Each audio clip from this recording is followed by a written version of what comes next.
Nah, oke. Hari ini akan saya jelaskan dari awal sampai akhir, semoga selesai. Tadi kalau kelas 7B sih bisa sampai bab selanjutnya. Jadi masih ada 2 bab lagi teman-teman yang akan kita pelajari di full semester ini. Musik dan prakteknya nanti. Prakteknya nanti saya jelaskan juga. Wah, ngantuk ya Erik ya. Makan kalau ngantuk, Rik. Jangan liatin saya terus ya, makan. Sambil nunggu yang belum bergabung ya. Kita akan membahas tentang menyanyi dengan satu suara. Ada yang tahu apa itu? Bernyanyi satu suara. Ada yang tahu? Belum? Oke. Apa? Siapa yang ngomong nih? Nggak tahu. Oh, nggak tahu. Ya, oke. Kita akan cari tahu bersama-sama. Padahal kamu di rumah sudah ada buku paket ya. Tinggal baca padahal. Tolong dibacakan dengan sangat keras. Marcel. Pengertian umum, menyanyi merupakan aktivitas yang dapat dilakukan oleh siapa saja dan kapan saja. Menyanyi jenis ini sering disebut dengan menyanyi perseorangan. Menyanyi secara unisono tidak dapat dilakukan seorang diri, tetapi dilakukan oleh sekumpulan orang dengan satu suara. Saat menyanyi unisono dibutuhkan kerjasama dan saling peduli, sehingga suara yang ditimbul harmon. Jadi harmoni maksudnya ya. Terima kasih Marcel. Jadi setelah dibacakan Marcel ini saya harap kalian bisa membuat sebuah kesimpulan. Apa pengertian bernyanyi unisono? Marsha.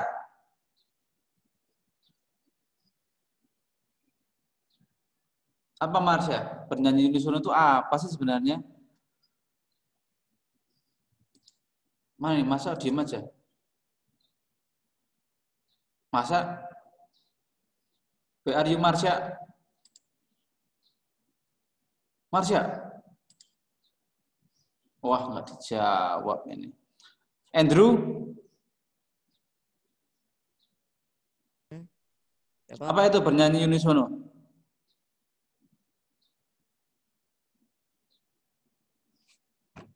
Loh, kok malah pada ngilang?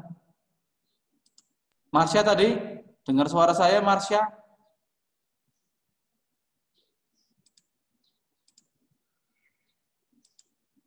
Aduh, gimana nih, Matt? Temanmu ini pada jawab semua. Kacau. Lagi pada makan pasti, Kak. Apa? Marcel? Lagi pada makan. Oh, lagi pada makan. Tadi ngapain kok sekarang baru makan?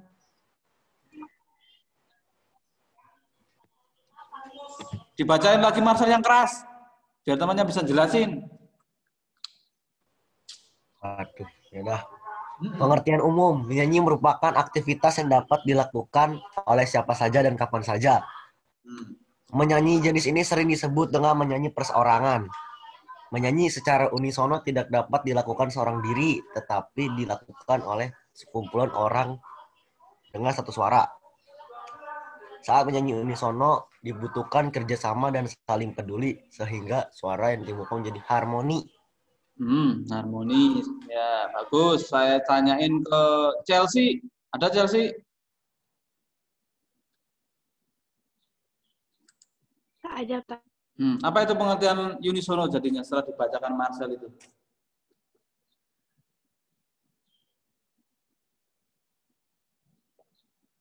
Kok nggak ada suaranya kamu? Nyalain dong.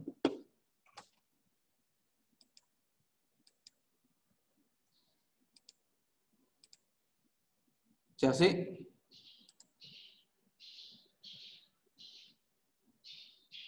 Iyalah. Masya Allah, ini suruh jelasin aja pada nggak ada yang bisa jelasin. Erik?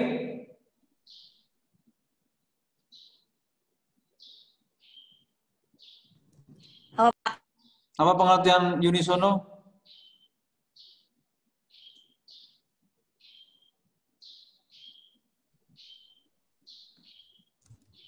Menyanyi perseorangan. Ya, bernyanyi perseorangan. Padahal di sini tidak boleh, rata-rata tidak perseorangan ya. Boleh. Yang penting berpendapat, berani. Raivan, apa itu bernyanyi unisono jadinya? menurut kamu?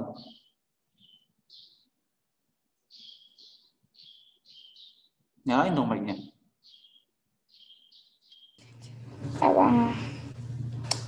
Bernyanyi yang dibutuhkan kerjasama. Ya, bukan kerjasama. Apalagi? Tambahin?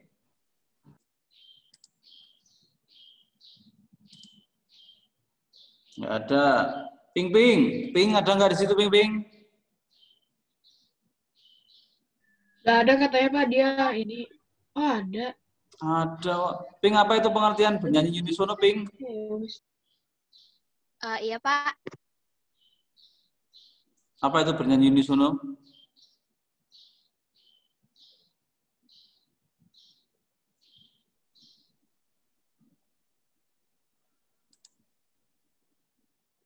Ya, pada nggak jelasin. Apa? Tolong yang lain dinyalakan aja ininya ya, layarnya. Maksud saya, kalaupun kamu nggak aktif, saya tahu kamu lagi ngapain, jangan diem aja. Udah dijelasin sama siapa tadi? Marcel 2 kali, tapi nggak ada yang bisa memperjelas. Memberikan penjelasan yang jelas. Nyanyi bareng-bareng Pak. Kenapa? Nyanyi bareng-bareng. Siapa? Suara gitu. Pengertian unisono. Penyanyi bareng-bareng, boleh Nadine. Wajahnya tunjukin dong. Kalau nggak tunjukin, ini aktif gitu. Regina, apa itu penyanyi unisono?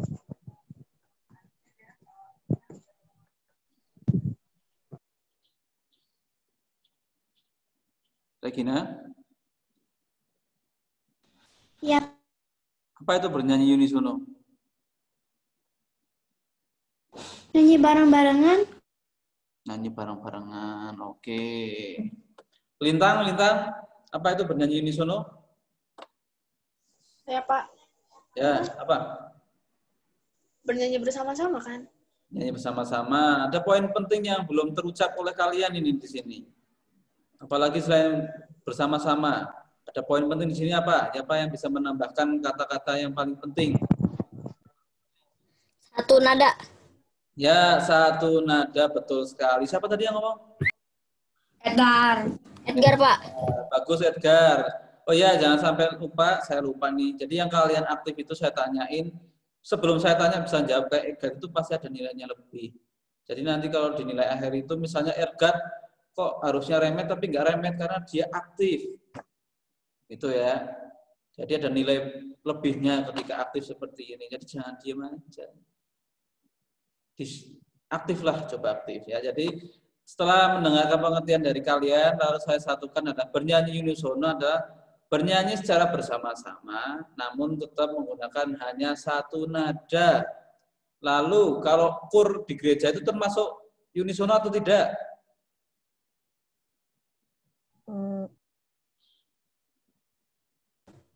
Iya. Termasuk.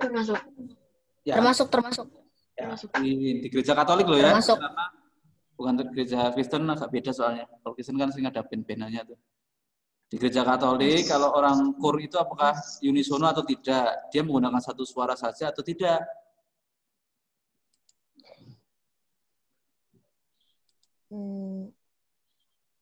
Yo, yang lain. Matthew, Lintang, Edgar. Kayaknya enggak deh. Kayaknya enggak. Yang yakin dong. Kayaknya. Soalnya suka ada pembagian suara gitu. Soalnya Aku nggak tahu. ada pembagian suara. Ya, ada pembagian suara, bagus. Jadi kalau kur di gereja itu, gereja Katolik terutama ya, itu namanya bukan unisono. Karena terdiri dari beberapa bagian suara. Ada tenor, ada bass, ada alto, dan lain-lain. Itu pengertian dasarnya ya. Unisono itu bernyanyi seperti orang bernyanyi sendiri. Kalau paling gampang itu seperti boy band dan juga girl band itu ya. Mereka itu unisono karena tetap menggunakan range suara yang sama nadanya. Contohnya ya. Lalu selain bernyanyi unisono itu kita akan lari ke kenapa perlu membahas tentang unisono, karena kita akan membahas tentang budaya Indonesia. di mana ada lagu daerah, ada warisan budaya Indonesia, ada yang sudah diakui dunia melalui UNESCO, banyak sekali. Nah, di sini karena kita bernyanyi, nanti kita akan membawakan beberapa lagu daerah. Kalian nanti akan praktek menyanyikan lagu daerah. Kalau enggak memainkan lagu daerah dengan alat musik yang kamu bisa di rumah. Syukur-syukur bisa bersama anggota keluargamu di rumah. Mau kakak, adik, papa, mama, misalnya juga ada pembantu di rumah, boleh ikut bergabung membuat karya ini. Saudara, boleh. Nah, itu tugasmu adalah itu, membuat sebuah video musik, bernyanyi, kalau enggak memainkan alat musik dengan lagu daerah. Oke, guys. Tapi tolong jangan yang biasa ya, jangan Manuk Dadali itu kan udah terlalu biasa. Yang lain ya. Lalu di sini ada warisan tuh banyak banget, ada warisan alam, cagar alam, ada karya tidak benda. Di sini warisan budaya Indonesia yang telah diakui UNESCO. Apa itu UNESCO? Ada yang tahu?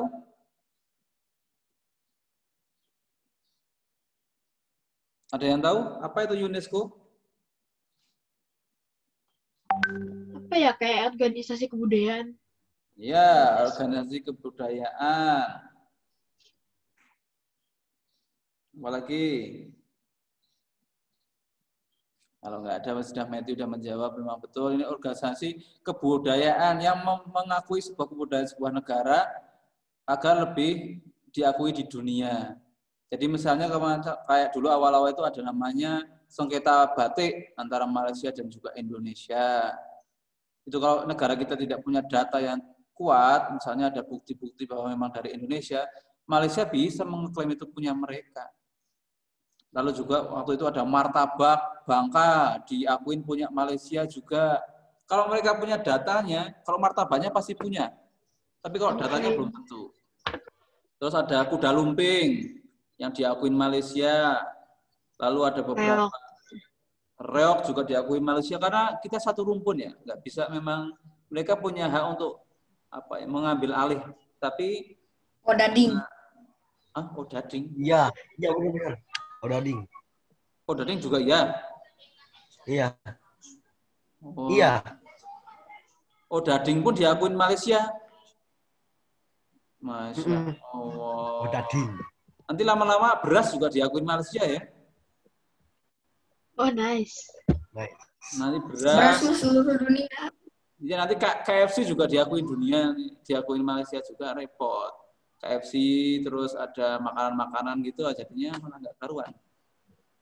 Tapi karena negara kita punya data yang kuat, makanya hal tersebut tidak jadi diambil oleh negara lain. Jadi kalau belum ada pengakuan dari UNESCO itu akan jadi sengketa terus-menerus. Di sini ada banyak, ada Taman Nasional Komodo, adalah salah satu taman nasional satu-satunya ya di dunia yang masih ada hewan purbanya. Jadi komodo itu adalah sisa-sisa hewan purba. Hanya komodo. Ada juga sih ular sebenarnya ya. Tapi ular itu katanya sisa 2.000. Hah? Apa ya? Mau ini kan di bus. Katanya udah mau punah. Belum. Sisa Pulau Komodo itu adalah hewan yang ini banget, pecinta rumah. Jadi dia mau dibuang kemanapun selama nggak ditangkap, dia akan kembali lagi ke Pulau Komodonya. Karena dia juga perenang yang hebat ya, pelari yang hebat, perenang yang hebat. Sekarang lagi dibangun di negara kita, karena akan menjadi wisata premium. Jadi yang lagi booming sekarang itu adalah informasi yang belum tentu kebenarannya. Jadi komodo itu memang hewan yang buas dan juga cukup ganas. Kalau kamu digigit, itu bahayanya bukan gigitannya, tapi apanya? Liur. Ya, kayak kalau kamu ngencas gitulah, tidur ngencas itu kan bahaya, di kasurmu kan bau kemana-mana, kayak gitu itu. Si Marcel meresahkan yang bersihin rumah. Ya, liurnya berbahaya ya. Dia punya kemampuan penciuman yang cukup tajam, dia bisa berapa kilometer mencium aroma seseorang.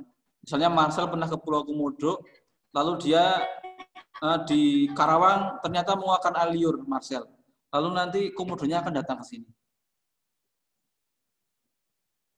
Dari sana, dari Pulau Komodo. Kan kenapa ini dibangun di Pulau Komodo sana? Karena kan di sana akan menjadikan lawannya Bali. Jadi Indonesia tidak mau hanya ada Bali terus. Kan sekarang sudah dikembangkan ya. Ada yang pernah ke Labuan Bajo di sini? Jadi Labuan Bajo terus ada Pulau Komodo itu adalah destinasi kelas dunia ya. Kalau kamu ke Labuan Bajo itu banyak sekali kapal-kapal pinisi, kapal-kapal dari luar asing yang datang ke sana. Karena Indonesia adalah salah satu negara terumbu karang yang terbaik kedua kalau nggak salah ya. Setelah negara mana saya lupa. Itu nomor 2 di dunia. Di terumbu karang kita itu paling bagus, nomor 2 di dunia. Jadi banyak orang yang ke Indonesia hanya ingin menyelam. Dan kekayaan alamnya Natuna itu paling banyak Indonesia ya. Lalu dilanjutkan lagi di sini ada Taman Nasional Gunung Leuser, ini di Aceh. Ini tempatnya gajah, lalu ada badak, ada harimau ya, harimau Sumatera masih ada di sana. Tapi hari ini sudah mulai terkikis karena ini pelebaran lahan. Jadi di Indonesia lagi galak juga, jadi lahan-lahan itu dibakar-bakar. Kalau kamu tahu pembakaran lahan itu ya, itu sebenarnya memang disengaja untuk membuka lahan, tapi karena nggak ditungguin, kemana-mana bakarnya. Bahkan di Kalimantan gitu ya, sampai orang hutan, sampai mereka kebakar, itu kan sedih banget. Bahkan yang terakhir ini bekantan pun, tahu bekantan nggak? Tahu ya, monyet bule yang hidungnya. Oh, kamu bekantan? Iya. Bekantan juga terancam punah ya, karena bekantan itu sangat dekat dengan ibu kota kita yang baru. Lalu ada Borobudur dan Prambanan. Orang Indonesia kalau belum pernah ke Borobudur kayaknya belum lengkap deh. Kalian udah pernah belum ke Borobudur? Belum. Belum, Masya Allah. Belum. Sering. Belum belajar, belum pernah ke Borobudur, saya rasa itu belum Indonesia banget. Ke Jawa, kalau hidup di Jawa belum pernah ke Jogja itu aneh. Siapa yang belum pernah ke Jogja? Saya juga. Jogja itu apa ya, istimewa lah ya, seperti slogannya Jogja istimewa. Kamu ke Jogja itu apa-apa ada dan serba murah. Ke Candinya ada, Prambanan, walaupun masuk ke Klaten, kamu bisa belanja di Malioboro, bisa kulineran yang murah-murah di sana. Lengkap. Apa, Rik? Malioboro. Iya, Malioboro di Yogyakarta. Jadi beberapa tahun yang akan datang, Malioboro itu tidak ada lagi kendaraan. Jadi orang akan seperti di Jepang itu ya, jalan kaki. Menyusuri dari Tugu Jogja sampai ke Malioboro hingga ke Keraton itu akan jalan kaki, guys. Mengasihkan pokoknya lah, stylenya mereka gitu. Dan salah satu wilayah Indonesia yang tidak mau ada jalan tol. Jogja itu tidak mau ada jalan tol. Kalau jalan layang udah ada ya, kalau jalan tol dia nggak mau. Lalu ada di sini ada Museum Sangiran. Mungkin banyaknya belum tahu ya, belum pernah ke sana juga. Ini peninggalan manusia purba, jadi rangka-rangka manusia purba itu ada semua di sana. Saya pernah ke sana. Wayang kulit, ini budaya Indonesia asli yang sedang diminati oleh asing.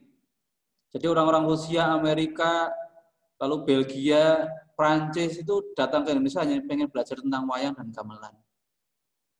Kita harus siap-siap ini nanti banyakkan orang asing yang lebih jago daripada kita. Bahkan terakhir itu di Amerika, yang mainin gamelan itu orang Amerika semua. Tapi tetap gurunya dari Indonesia, karena ada beberapa patron pedoman yang nggak bisa dilanggar di dalam permainan gamelan. Saya belajar gamelan juga, karena di SMA saya pernah belajar gamelan. Dan saya di rumah juga ada seperangkat gamelan lengkap itu, punyanya kakek saya. So kalau pulang saya kasih tunjuk ke kalian. Gamelan itu mahal ya, mungkin harganya 50 juta itu paling murah paling. Karena satu set. Jadi memang lo orang asing sangat tertarik. Ya serem apa, Pak? Hah? Tengah malam terbunyi sendiri.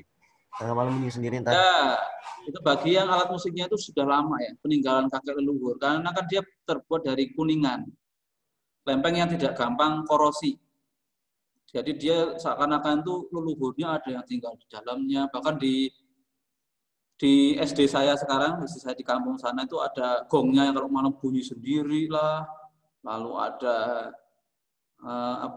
alat musiknya ada yang bunyi sendiri, itu hal wajar, itu budaya ya, bukan mistis, bedakan, itu budaya. Nggak beda yang budaya di mana tuh di Indonesia yang bambu gila itu ya, pernah dengar? Bambu yang rasanya berat banget nggak bisa diatur itu budaya, bukan Pernah mistis. nonton Pak. Apa? Saya pernah nonton Ya aksinya. itu budaya, nggak beda dengan di Bali. Bukan itu di Bali itu bukan orang-orang yang ateis, tapi orang-orang yang percaya dengan budayaan mereka. Lalu di sini ada subak di Bali dan tari saman di Aceh. Kita akan membahas tentang teknik vokal. Ada 3 jenis teknik vokal di sini, ada artikulasi, phrasing, dan intonasi. Tolong dibacakan dengan keras apa artikulasi. Tolong Hugo, apa itu artikulasi? Baca Hugo. Artikulasi adalah cara pengucapan kata demi kata yang baik dan jelas. Ya, pengucapan kata demi kata. Nah, saya berikan contoh. Lanjut dulu untuk phrasing. Tolong Vincent, apa itu phrasing? Vincent? Vincent? Hei. Vincent? Apa, Pak? Apa itu phrasing?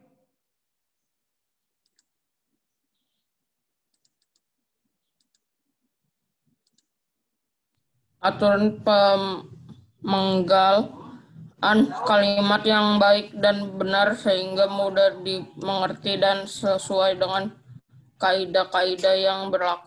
Nah, bagus. Tolong kamu perhatikan barusan yang mendengarkan ya. Vincent melakukan phrasing yang kurang sempurna. Kalau kamu perhatikan tadi Vincent menjelaskan aturan pemenggal. Nah, pemenggal. Ini dia ngikutin di sini. Maksud dipenggal enggak? Pemenggalan. Phrasing itu bagaimana kita memotong sebuah kalimat. Kalau yang pernah membaca Undang-Undang Dasar 45, kalau pas upacara itu kamu akan lihat ada garis 1, garis 2 di bahasa Indonesia. Titik koma itu masuk dalam phrasing ya. Lalu ada intonasi. Apa itu intonasi? Matthew? Intonasi adalah tinggi rendahnya suatu nada yang harus dijangkau dengan tepat. Nah, intonasi itu adalah tinggi rendahnya sebuah nada. Nada ya, bukan suara. Kalau suara itu kan yang itu suara. Kalau nada itu do. Beda. Itu masih nada, itu nada semua. Itu suara ding kok nada. Yang nada itu sesuai dengan chord yang kamu pakai. Do sama dengan C, do sama dengan D. Itu intonasi. Artikulasi itu adalah pengucapan A, I, U, E, O yang jelas. Saya akan coba, tolong coba ya. Saya mau pengen dengar suaranya Jose.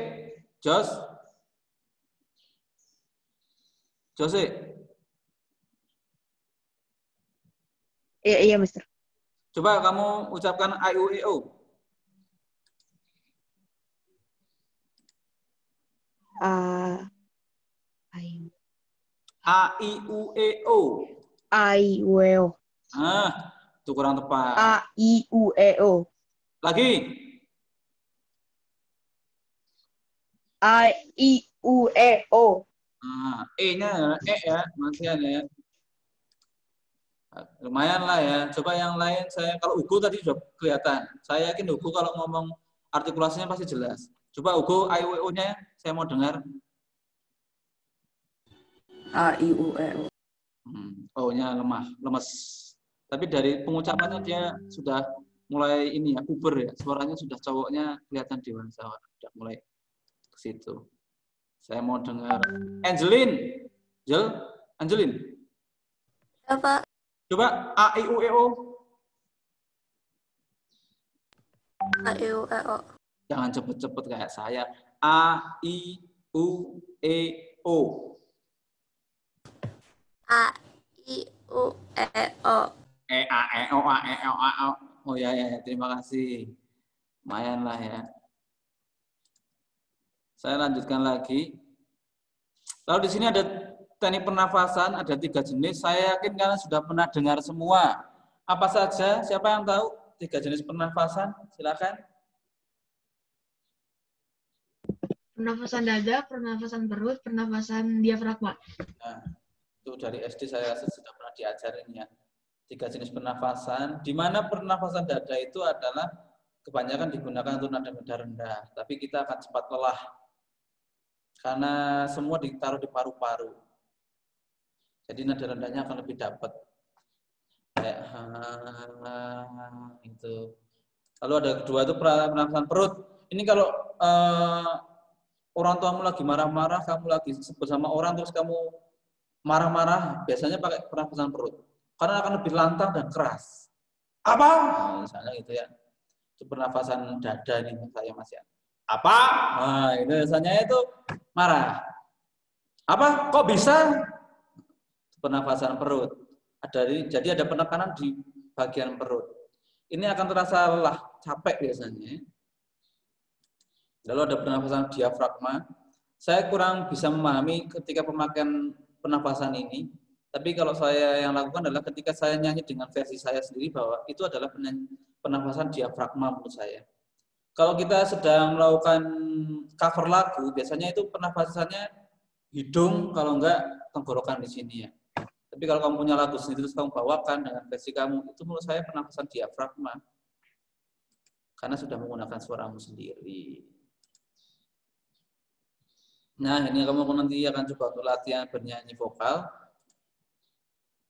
Di mana nanti tugasmu adalah teman-teman, saya ulangi sekali lagi, kamu siapkan dari sekarang membuat video bernyanyi lagu daerah, boleh karaoke, boleh memainkan dengan alat musik, yaitu melodis berarti jadinya ya. Kamu siapkan itu, lalu boleh mengajak anggota keluargamu di rumah, siapapun itu. Misalnya Revan mau sama Azril, karena sama-sama ada kerjaannya sama, nanti kemungkinan sama kerjaannya Revan ya. Boleh kamu berdua, jadi satu tugasnya. Itu baru kamu nyiapinnya dari sekarang, tapi akan saya tugaskan minggu depan. Semoga minggu depan sudah mulai.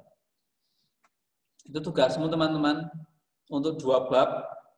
Silakan kamu. Jadi kita tetap nyanyi kan Pak? Apa? Tetap nyanyi kan? Iya. Kamu nyanyi. Kalau yang nggak pede nyanyi, melodis juga boleh kan, itu juga main biola juga lumayan tuh. Melodis pakai biola juga boleh. Kalau saran saya benar-benar ajaklah anggota keluargamu di rumah, mau adik, kakak, papa, mama, ajak aja. Kita menikmati. Kalau ngajak anggota keluarga nggak apa-apa kan Pak? Sendiri aja boleh kan Pak? Nadine bukannya ada ini, ada Niko. Iya, tapi pengen sendiri. Ya boleh. Saya hanya memberikan saran agar kamu lebih bisa membagi suasana ini bersama-sama anggota keluargamu. Gitu teman-teman. Ada yang ingin ditanyakan? Kalau tidak ada, nanti ini saya share di YouTube. Saya akan sertakan di Google Class-nya yang kemarin. Jadi kamu bisa lihat hasil kita ngobrol hari ini di YouTube melalui GC. Itu teman-teman. Terima kasih untuk hari ini.